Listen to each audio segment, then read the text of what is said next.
महापालिका निवडणुकांमध्ये अनेक उमेदवार काही विक्रम प्रस्थापित करतात। पिंपरी चिंचवडच्या प्रभाग क्रमांक 15 मधले राष्ट्रवादीचे उमेदवार RS कुमार असाच विक्रम प्रस्थापित करण्यासाठी तयार आहे।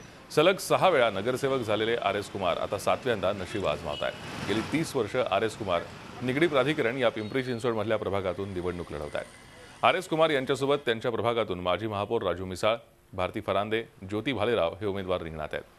त्याच प्रभागात त्यांना कडवं आव्हान असणार आहे ते शिवसेनेच्या पॅनलचं। RS कुमार यांचा या निवडणुकीत विजय झाला तर पिंपरी चिंचवड महापालिकेत 7 वेळा निवडून येण्याचा विक्रम करणारे ते एकमेव नगरसेवक असतील। मी गेले 33 वर्षापासून या भागात काम करतोय, सामाजिक राजकीय काम करत आलो। मी प्रोफेसर रामकृष्ण मोरे यांच्या तालिमीत शिकलेला माणूस आहे। त्यानंतर माननीय शरदरावजी पवार आणि अजित पवार साहेब यांच्या मार्गदर्शनाखाली काम करत आलेलो आहोत। ज्यावेळी आम्ही इथे आलो त्यावेळी एक शहरात काही विकास नव्हती, एक नवीनच शहर होती आणि एक नवीन शहराला लागणारा सगळे इन्फ्रास्ट्रक्चर आणि सुविधा देत आलो। यामध्ये माझे पाठोपाठ गेले 2 टर्ममधून राजू मिसाळ साहेब, भालेराव मॅडम आणि भारती फरांदे मॅडम या शहरात चांगलं काम केलेलं आहे। निसर्गाचा नियम असतो, कुठेतरी माणसांनी कधीतरी थांबावं लागतं, तरुणांना संधी द्यावी लागते।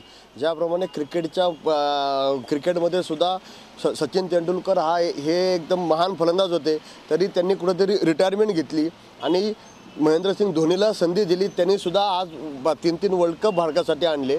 महेंद्रसिंग धोनी एवढा चांगला कॅप्टन असताना त्यांनी सुद्धा थांबला आणि विराट कोहलीसारख्या युवकाकडे त्यांनी कॅप्टन्सी दिली। म्हणून आम्ही आमचं हे तरुण पॅनल असल्यामुळे आणि युवक आम्ही सगळे एकत्र असल्यामुळे आम्हाला ही संधी नक्की प्राप्त होईल आणि आम्ही सुद्धा त्याच ताकदीने ह्या प्रचारामध्ये उतरलेलो आहोत।